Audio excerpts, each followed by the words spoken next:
Aqui você vê o ídolo real em miniatura, feito para ser colocado futuramente no monte do templo. Isso foi criado no início dos anos 2000 para Charles, após a primeira edição de O Anticristo e o Kepetei, publicada em 1998. Eu comecei em 1987 e eis que anos depois veio a abominação que causa desolação. Mas ainda não está no monte do templo e ainda não há um lugar sagrado para colocá-lo no monte do templo em Jerusalém. Como eu sei que essa é aquela estátua? Bem, eu vou voltar a esse assunto, mas algumas das características desse ídolo são que ele tem o rosto de Charles, explicitamente como o rosto de Charles. Ele o representa pairando sobre uma massa de humanos, olhando para ele como o salvador do mundo. Aspas, fecha aspas. A base dessa estátua está inscrita com as palavras Salvador do Mundo, na grafia britânica S-A-V-I-O-U-R, do mundo. O artista e o governo brasileiro que encomendaram isso foi o governo brasileiro do Tocantins, estavam saudando Charles como o salvador ambiental do mundo, daí o mármore verde na base. E um desses indivíduos embaixo está segurando uma garrafa de vinho tinto, conforme a descrição oficial da estátua. Ele está esmagando as cabeças ou pairando sobre os que estão abaixo, dependendo do artigo que você lê. E é Charles, com asas angelicais, vestido apenas com uma tanga, nada mais, e pairando sobre esses corpos como o salvador ecológico do mundo. Entre aspas. Agora, isso foi logo depois da cúpula da Terra no Rio, que está documentado até mesmo na primeira edição de O Capital do Anticristo. Acho que foi sim, porque foi logo antes desse livro ser publicado, mas na cúpula da Terra no Rio. Esse foi o primeiro grande ecofascista global. Vou dizer, o primeiro acordo da agenda climática da história. Charles foi pessoalmente creditado pela liderança global, incluindo Al Gore, pelo sucesso daquela cúpula. Ele foi destacado. Por isso, a estátua foi encomendada depois por um governo estadual brasileiro. Por que ele foi destacado? Porque ele organizou, ele convocou e realizou reuniões a bordo do iate Real Britânia antes de ser desativado. Ele presidiu reuniões para discutir temas da Cúpula da Terra no Rio de Janeiro antecipadamente. Al Gore, o presidente do Brasil e outros líderes globais atribuíram o sucesso da cúpula a Charles. Agora, essa cúpula levou ao Protocolo de Quioto, que os Estados Unidos não assinaram, não aderiram, o que por sua vez levou aos acordos da Conferência das Partes sobre a Agenda Climática da Organização das Nações Unidas. Subsequentemente, o mais significativo deles foi o de Paris, e acredito que foi em 2015 Paris, França, até o mais recente. E naquele encontro em Paris, você teve a maior reunião de líderes internacionais de toda a história do mundo em um só lugar, em qualquer lugar, jamais. Ainda hoje, mais de 150 chefes de nações e mais de 190 líderes globais no total. Você tinha Barack Obama lá, por exemplo, agora isso foi na França. Você pensaria que o líder da França teria aberto o evento e feito o primeiro discurso, talvez já que ele foi o anfitrião, certo? Ou talvez Barack Obama, por ser líder da nação mais poderosa da Terra. Naquela época, por que não ele? Ou talvez Al Gore. Porque as pessoas pensam na agenda climática ou na farsa climática, como você quiser chamar, e acham que Al Gore deve ser ele. Por que não ele? Ele estava lá. Na verdade, quem abriu o evento e fez o primeiro discurso foi o Charles. Por quê? E no centro do grupo, na foto depois, quem está no centro, na posição de destaque, embaixo da placa de Paris? Charles. Não outra pessoa. Ele estava no centro de todos aqueles líderes mundiais na foto, bem no centro. Então, há um motivo para tudo isso. E essa estátua, aliás. Apocalipse, desculpe. Gênesis 3,15. A primeira profecia nas Escrituras sobre um Messias que viria foi dada a Eva no Jardim do Éden, depois que Adão e Eva caíram. E essa é a profecia onde o próprio Deus está falando com o diabo, o dragão vermelho. Ele afirma: colocarei inimizade entre você e a mulher, entre sua descendência e a dela, mostrando que o diabo tem descendência própria, individual e coletiva. Essa descendência é o Messias, certo? Deus tem sua descendência individual e coletiva. Como cristãos, somos descendência de Deus individualmente e juntos estamos em Cristo. No Messias, ele é a descendência, e a descendência dela, ele, a descendência da mulher. Nesse caso, o Messias vai esmagar sua cabeça, ferir sua cabeça. Agora, a palavra hebraica, que é traduzida como ferir, aqui significa perfurar, esmagar, apunhalar, significa todas essas coisas. E ferir, e você ferirá o calcanhar dele, perfurar, esmagar, apunhalar. E a palavra traduzida como calcanhar é, mais literalmente, traduzida como protuberância. Qualquer coisa que se projeta do corpo. Em outras palavras, bem, poxa, minha cabeça se projeta do meu corpo, assim como os meus 2 pés e as minhas 2 mãos. Em outras palavras, Cristo foi perfurado nas mãos e nos pés. Ele vai voltar e perfurar a cabeça do diabo, nesse caso, a cabeça do anticristo, que está possuído pelo diabo. Tipologicamente, sabe? E esmagar as cabeças daqueles que estão no diabo, em vez de estarem na semente da mulher, em Cristo. No anticristo está o espírito do anticristo, não o de Cristo, Deus ou Espírito Santo, certo? Ok, bem, o que estamos vendo com a estátua é uma perversão e inversão de Gênesis 3,15.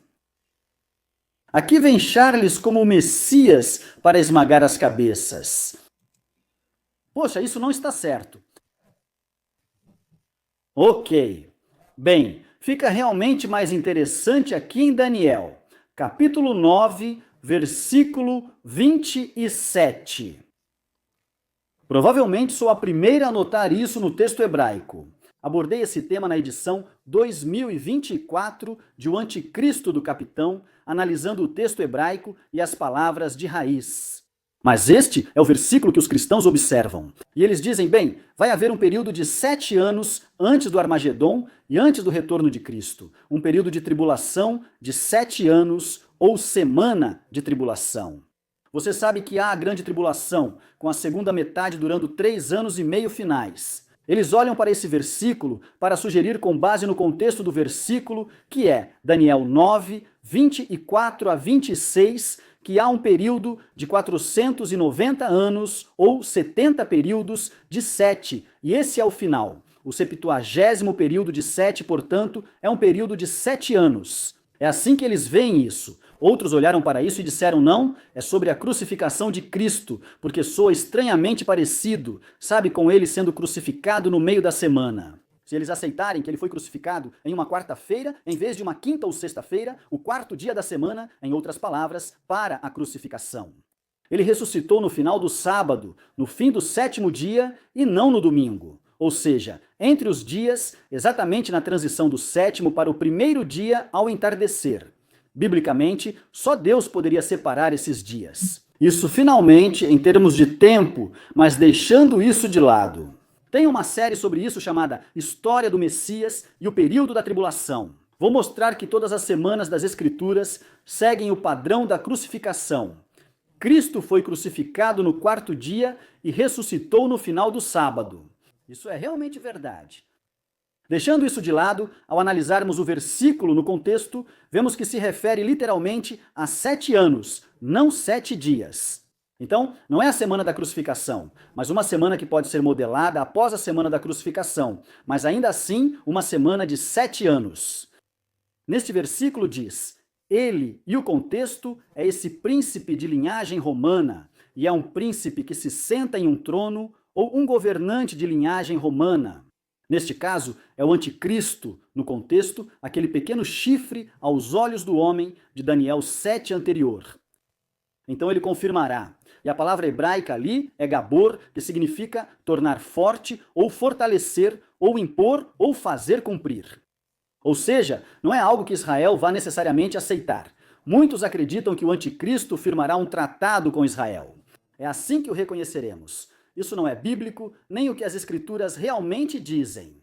Em vez disso, ele vai aparecer e sob o comando dele. Esse tratado, essa aliança, vai ser imposta ou forçada às partes, ou seja, gostem elas ou não. É assim que é.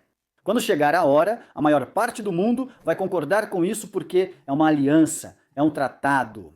Mas ele vai fazer isso, Gabor, em outras palavras, ele vai fortalecê-lo, ele fortalece, ele vai torná-lo forte, vai impor ou fazer cumprir. Você conhecia Sean Atwood? No significado da palavra inglesa Charles, o nome significa homem forte ou tornar forte. Não, sim, esse é o significado do nome Charles. Então, tornar forte ou fortalecer. Uma aliança ou tratado com muitos. Em hebraico, Eliá Rabim, sendo Rabim a palavra para muitos. Mas tem a mesma raiz de Rabinovich. Yitzhak Rabin, que assinou os acordos de Oslo, Oslo I e Oslo II, e foi morto logo após Oslo II. Esse é outro assunto e não vou falar disso hoje. Vou documentar isso no livro e em uma série de volumes chamada Israel, entre aspas, Paz e a Grande Tribulação que se aproxima. Pessoal, entendam que ainda tenho dezenas de livros para lançar, muitos dos quais trabalho há mais de uma década, então serão lançados em sequência rapidamente. Vai ser como uma explosão de livros meus de uma vez só, mas no livro Anticristo e Cupete, e nessa série de vários volumes que está por vir. Eu destaco isso. Todo o falso processo de paz no Oriente Médio esteve sob o comando de Charles desde o início, voltando ao Acordo de Londres de 1987 entre o rei Hussein da Jordânia e Charles. Isso está documentado no meu livro, então o processo de Oslo, o roteiro e o quarteto, e é nesse estágio que estamos agora. Ainda o roteiro e o quarteto. Além da iniciativa de paz saudita, que está ligada aos acordos de Abraão, tudo isso esteve sob o comando de Charles e pessoas que respondem diretamente a Charles até hoje. Menciono isso apenas para contextualizar este versículo e a aliança imposta sob Charles como o anticristo. E novamente, tudo isso está documentado no meu livro. Eu só falo com evidências como mostrei hoje, sempre apresento provas bíblicas. Tudo o que estou dizendo está documentado com notas de rodapé e as fontes originais. Em todos os livros que publico, nunca digo nada sem dar a fonte e faço questão de que seja verificável. Voltando a isso, o texto hebraico aqui, onde lemos em nosso inglês aqui. E sobre a asa da abominação estará quem causa a desolação. Agora, nos evangelhos, em todos os discursos, Cristo falou sobre a abominação desoladora. Baseado nesse versículo, você sabe que está onde não deveria. Então, quando isso ocorrer, quem estiver na Judéia, fuja para as montanhas. No deserto. Basicamente é isso que ele diz em todos os discursos nos evangelhos, referindo-se a isso aqui. Mas a tradução aqui em inglês é, na verdade, muito ruim. E o que o texto hebraico realmente está falando não é apenas sobre uma asa ou extremidade de um futuro templo ou lugar sagrado. Está falando sobre um ídolo com asas estendidas no texto hebraico, que na verdade está vestido apenas com uma tanga. Isso também está nas palavras de raiz hebraica do texto deste versículo, e você não consegue ver isso na tradução em inglês. Assim como você não consegue ver o sistema de numeração para calcular os 666 em Apocalipse 13, 18 em uma Bíblia em inglês, mesmo que o texto grego especifique o sistema a ser usado, o texto hebraico está realmente descrevendo uma estátua com asas estendidas, vestida apenas com uma tanga. Isso é significativo, pois o nome Charles é insinuado no mesmo versículo, e agora há uma estátua. Desde o início dos anos 2000, há uma estátua de Charles de asas abertas, vestindo apenas uma tanga. Mas isso é significativo porque essa estátua, historicamente, é inspirada em estátuas de Júpiter para os romanos e Zeus para os gregos.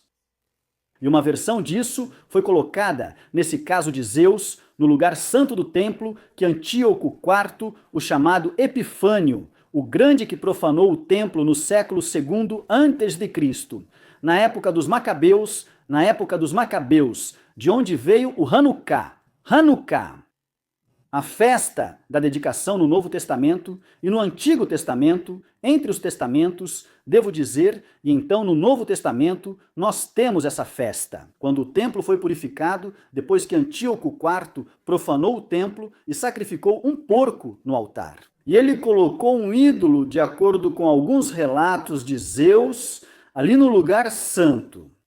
É exatamente o que se descreve em Daniel 9:27, mas nesse caso ocorre mais tarde na história.